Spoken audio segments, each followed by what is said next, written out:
Hola, sean bienvenidos a un video más. A continuación abordaremos un tema de suma importancia en la historia de África, y se trata de cómo Zaire se convierte en República Democrática del Congo. Para empezar, plantearemos algunos aspectos importantes que tuvieron lugar antes de la Primera Guerra. Luego, daremos una mirada a las dos guerras del Congo con sus respectivos aspectos a destacar, como lo es las estrategias, operaciones y actores que tuvieron lugar. Asimismo, el alto al fuego en Lusaka en el 99 y el proceso de paz del 2001 al 2003, para finalizar con las implicaciones y consecuencias de los diversos conflictos dados. La República Democrática del Congo emergió en el movimiento nacionalista con la celebración de elecciones parlamentarias en mayo de 1960. Bélgica, como potencia colonizadora del Congo, se vio forzada a aceptar la independencia un mes después de las elecciones parlamentarias. Patrice Lumumba fue nombrado primer ministro y Joseph Kasavubu presidente, debiendo hacer frente prácticamente sin solución de continuidad a una rebelión militar y a un intento de secesión de la provincia de Katanga, respaldado por intereses mineros belgas. En julio de 1960, las tropas belgas intervinieron para proteger los intereses belgas e intentar la separación de la provincia de Katanga. La situación hizo que Lumumba apelara al Consejo de Seguridad de Naciones Unidas para que se estableciera una misión de mantenimiento de la paz en la región. Tras la destitución por Kasavubu de Lumumba, este fue arrestado y entregado a sus enemigos, que lo asesinaron en 1961. En agosto del mismo año, Naciones Unidas estableció una misión militar en la República Democrática del Congo con el objeto de desarmar las fuerzas policiales sublevadas en la provincia de Katanga. Desaparecido Lumumba, los secesionistas de Katanga se habían convertido en un problema para la integridad territorial del Congo que todas las potencias occidentales ahora deseaban. En 1963, las tropas de las Naciones Unidas tomaban la región de Katanga y Moise Tshombe, el líder independentista, es obligado a exiliarse. En enero del 64, Gaston Somialot, Christophe Beignet y el antiguo ministro de Educación con Lumumba, Pierre Mulele, se autodenominan herederos del legado Lumumba e inician la denominada rebelión Simba, que pronto se apodera del nordeste del país, proclamando en Stanleyville la República Popular del Congo de inspiración maoísta. El 10 de julio del 64, Kasavubu nombra como primer ministro al exiliado Moise Tshombe en sustitución de Cyril Adoula para que hiciera frente a la rebelión Simba. El 1 de agosto se cambia el nombre del país por el de República Democrática del Congo, siendo expulsados a Brazzaville los ciudadanos del antiguo Congo francés, hoy República del Congo. A finales del 65, la rebelión fue definitivamente derrotada. El presidente Kasavubu se había convertido en impopular dentro del Congo. Washington ahora necesitaba otra persona para obstaculizar la expansión comunista en el centro de África. El 25 de noviembre del 65, con el apoyo de la CIA, se da un golpe de Estado y depone a Kasavubu. Y pone a Mobutu Sese Seko. A los 2 años de ser presidente, este prohíbe la existencia de los sindicatos y establece el partido por el creado Movimiento Popular de la Revolución como el único legal en todo el país.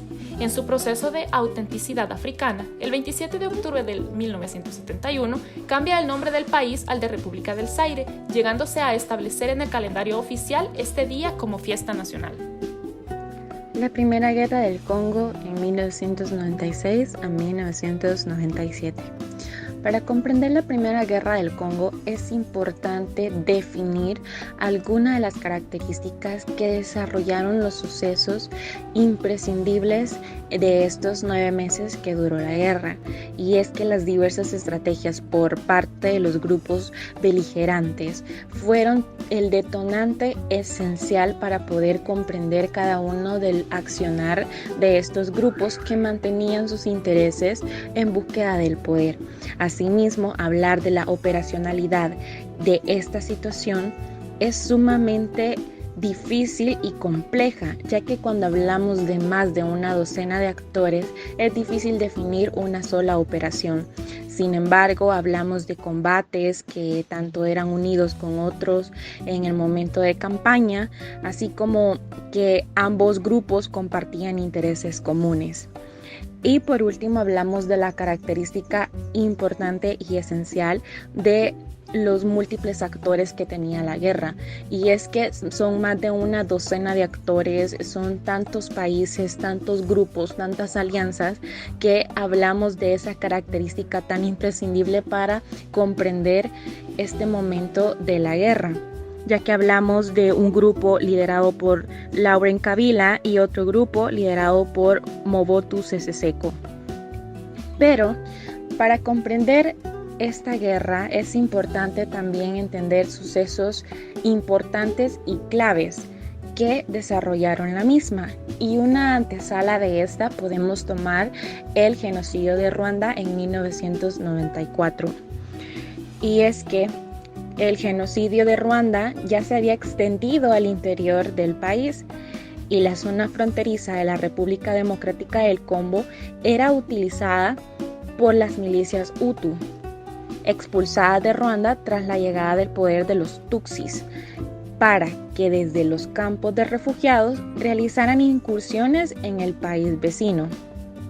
Es entonces cuando en octubre de 1996 estas tropas de Ruanda entraron a la República del Congo como parte de una alianza junto a la Alianza de Fuerzas Democráticas para la Liberación, o como sus siglas lo dicen, AFDL, que eran del Congo Zaire, lideradas por supuesto por Laurent Kabila, con el objetivo de derrocar al presidente Mobutu. Estas alianzas recibió un gran apoyo de los líderes de los estados de los Grandes Lagos, en especial del ruandés Paul Kagame y de Yoweri Museveni de Uganda. Y es que la falta de motivación y la escasez de material llevó a numerosos soldados del ejército de Zaire a unirse a los rebeldes mientras estos avanzaban rápidamente sobre Kinshasa. Y de eso debemos de mencionar que fue uno de los momentos de debilidad del ejército de Zaire, y es que no contaba con la capacidad, tanto en materiales, tanto en conocimiento, de los jóvenes y niños que fueron reclutados para llevar a cabo este ejército en una guerra, y que precisamente ese debilitamiento y al no tener esos conocimientos hicieron un quebrantamiento sumamente importante, haciendo que la resistencia del gobierno cayera y que Mobutu saliera del país hacia Marruecos, donde moriría un poco después. Y así es como Kabila llegaría al poder en mayo de 1997. Pero para esto también es importante mencionar, dando una pequeña antesala a la Segunda Guerra del Congo, es que Kabila, cuando accede al poder, la situación cambia en modo dramático, porque fue acusado sumamente por corrupción y autoritarismo, haciendo que esto, en agosto de 1998, todos los miembros del gobierno de origen Tutsi se retiraran del gobierno cuando Kabila solicitó a los mercenarios ruandeses y ugandeses que volvieran a sus países. Así que la acusación de ser marioneta de Kigali por parte de las fuerzas prodemocráticas congoleñas, esto impulsó a Kabila a volverse contra sus antiguos aliados ruandeses, que ya se mostraban cómodos en territorio congoleño. Y es así como en este contexto estalla la Segunda Guerra del Congo. Así pues, para intentar revertir la situación, proclamó la República Democrática del Congo, como anteriormente se le conoció al Zaire de Mobutu, e intentó imponer su propio sistema político marxista, buscando apoyo en Cuba. Con el deterioro de las relaciones entre Kabila y sus aliados, en julio de 1998, Kabila ordenó a todas las fuerzas extranjeras que abandonasen el país. De esta forma, el 2 de agosto de 1998, comienza la Segunda Guerra del Congo. En esta nueva fase hubo una realineación de las partes involucradas en función de nuevos intereses. En primer lugar, Ruanda, Burundi y Uganda se unieron para derrocar al régimen de Kabila, apoyándose en los Banyamulenge, formando la Asamblea para la Democracia Congoleña. Por su parte, Kabila buscó apoyo en los Hutus, lo que provocó una situación similar a la acaecida en Ruanda 4 años antes, un conflicto armado étnico. Zimbabue siguió del lado congoleño, manteniendo su objetivo de no permitir que Sudáfrica obtuviera influencia sobre el Congo. El Movimiento para la Liberación de Angola decidió apoyar al régimen de Kabila debido a que Ruanda apoyaba a su contraparte UNITA. Estos no tenían un mayor interés más que evitar que UNITA creciera en el Congo. Junto con Namibia, y las fuerzas aliadas de Kabila conformaron el Comité para el Desarrollo de África Austral, y a la contienda se sumaron 3 actores más: Chad, Libia y Sudán. La configuración de todos estos actores le dio la denominación a este conflicto como la Gran Guerra Africana. Esta guerra fue particular porque dentro de ella existieron pequeñas guerras internas entre facciones de las distintas alianzas militares y guerrillas locales. Así también, el objetivo principal de las partes era mantener un control estratégico sobre aeropuertos, puertos marítimos, minas y carreteras. También, debido a la poca instrucción militar de las fuerzas en combate, ocurrieron terribles violaciones al derecho internacional humanitario, tales como torturas o masacres sistemáticas. Por tal motivo, el 10 de julio de 1999 se firmó el alto al fuego en Lusaka. Este fue el primer paso para el establecimiento de un proceso de paz en el país centroafricano, promovido por las Naciones Unidas, la Organización para la Unidad Africana y la Comunidad para el Desarrollo de África Austral. Dicho acuerdo no fue respetado por las partes involucradas debido a que todas se acusaban mutuamente de no respetar el acuerdo, lo que mantuvo un ambiente hostil. Por ello, el 30 de noviembre de 1999, por medio de la resolución 1279 del Consejo de Seguridad, se estableció la misión de las Naciones Unidas en la República Democrática del Congo para cooperar en el restablecimiento de la paz. La carrera por el control de los recursos naturales, principalmente el coltán, provocó que dentro de las mismas alianzas militares hubieran conflictos, como el caso de la Guerra de los 6 días del 5 al 10 de junio del año 2000 en la ciudad de Kisangani. Esto le dio también otra denominación al conflicto como la Guerra del Coltán. Así, la República Democrática del Congo estaba dividida en 3 grandes áreas: la parte occidental controlada por el gobierno de Kabila, la parte norte controlada por Uganda, la parte oriental controlada por Ruanda. El 16 de enero de 2001 fue asesinado Laurent Kabila, presuntamente por disidentes contrarios a su gobierno y motivados por la creencia que él era un obstáculo para la paz, y lo sucedió en el poder su hijo Joseph Kabila. En el proceso de paz, al mes de ser electo, inició conversaciones de paz con el gobierno ruandés de Paul Kagame. Al mismo tiempo, un comité especializado de las Naciones Unidas investigó la explotación de diamantes, oro y coltán, acusando a Ruanda, Uganda y Zimbabue de extraer ilegalmente los recursos, imponiéndoles sanciones.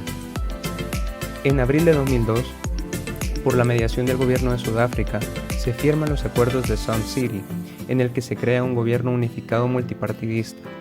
El 14 de junio del año 2002, mediante la resolución 1417 del Consejo de Seguridad, se condenaban los actos de violencia étnica en la RDC, las violaciones de derechos humanos, y se reiteraba el apoyo al diálogo intercongoleño entre el gobierno y las guerrillas en el territorio.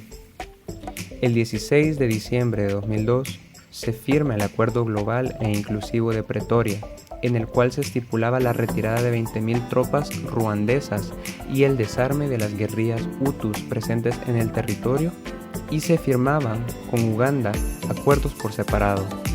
A partir de aquí, se inicia el proceso democratizador en la RDC. En el año 2003 se crea la Constitución de Transición y un gobierno conocido como Gobierno 1+4, el cual consistía en que el gobierno iba a ser presidido por Joseph Kabila y habría 4 vicepresidentes, los cuales eran señores de la guerra más influyentes en la RDC. Implicaciones. Los diferentes procesos iniciados con la Declaración de Compromiso de Goma y el Comunicado de Nairobi quedaron estancados desde que el 28 de agosto del 2008 se reanudaron las hostilidades a gran escala entre las Fuerzas Armadas de la República Democrática del Congo y el Congreso Nacional para la Defensa del Pueblo. La situación de seguridad experimentó un claro retroceso en la zona oriental del país. Kivu del Norte, Kivu del Sur y Turi, aunque permanecieron estables en el resto de áreas, se retrasó en lograr las tareas fundamentales de consolidación de la paz, servicios básicos y la extensión de la autoridad del Estado. A partir de esto, existen grandes consecuencias por el agravamiento de la crisis humanitaria y la violación de los derechos humanos, violencia sexual, abuso físico y reclutamiento de los niños, los cuales serán llamados cadogos. Los riesgos que el personal de las Naciones Unidas poseía en todo el país fue evacuado por varios enclaves y objeto de ataques directos por los rebeldes. Una guerra que hundió a este país en pobreza, injusticia social, mala gestión económica, que debería haber logrado un crecimiento económico que revirtiera en mejorar las condiciones de vida de la población. Pero la gran crisis económica que afecta a millones de personas hasta la actualidad no ha podido ser revertida. La muerte es un punto muy importante, ya que cerca de 5 millones de personas murieron como resultado directo del conflicto. Según estimaciones del Comité Internacional de Rescate, la mayoría de ellas producto de enfermedades prevenibles por la hambruna, desnutrición causada por la guerra y la destrucción de la infraestructura y el desplazamiento de refugiados. Las principales regiones afectadas fueron Ituri y Kivu, al este de la República Democrática del Congo. La violencia sexual, las violaciones masivas llevadas a cabo por los combatientes fueron utilizadas como arma para todos los grupos de conflicto. En octubre del 2004, Amnistía Internacional consignó cerca de 40.000 casos de violaciones sufridas en los últimos 6 años, la mayoría de ellas en el sur de Kivu. Esta cifra es bastante menor a las estimadas por otros organismos, en gran medida porque el estudio se realizó de manera parcial, solamente en aquellas áreas accesibles en el territorio, al mismo tiempo que una buena parte de mujeres violadas se negaron a dar su testimonio. Una de las pruebas de ello es el alto número de mujeres que sufren de fístulas vaginales provocadas por violaciones grupales. Los refugiados.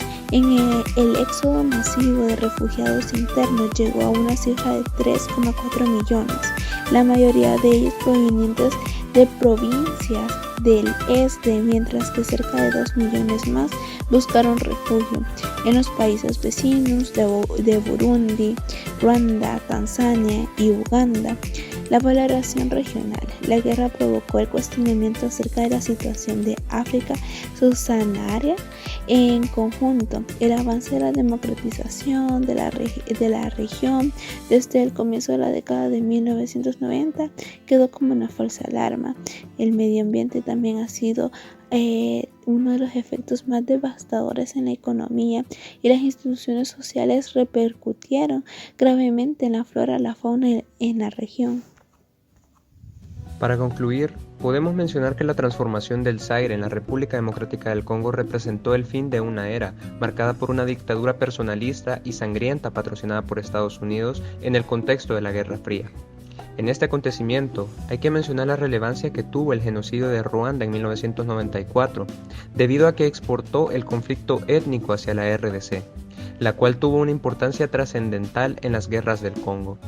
Durante la segunda etapa del conflicto, la carrera por el control de los recursos naturales fue vital, específicamente el coltán, debido a que era un recurso necesario para la creciente industria tecnológica. En este sentido, muchas empresas mineras y de tecnología aprovecharon para extraer ilegalmente estos recursos. Hay que mencionar también que en este conflicto no contó con la intervención directa de ninguna potencia mundial. Más bien existió un desinterés tanto de la sociedad internacional como de los medios de comunicación, quienes escasamente cubrieron los sucesos. Así pues, podemos mencionar que las guerras del Congo fueron de las peores y más cruentas guerras que la humanidad jamás haya presenciado, teniendo un saldo de más de 5 millones de personas, ganándose la denominación de segundo genocidio congoleño. Muchas gracias.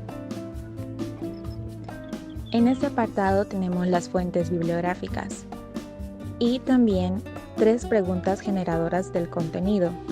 La primera pregunta es: ¿cuál fue el primer paso para ponerle fin al conflicto de la República Democrática del Congo de forma pacífica y por qué falló? La segunda pregunta es: ¿Por qué se le denominó la Gran Guerra Africana a la segunda fase de la Guerra del Congo? Y la tercera pregunta es, ¿cuáles fueron las ventajas que tuvo Laurent Kabila sobre Mobutu en la Primera Guerra del Congo?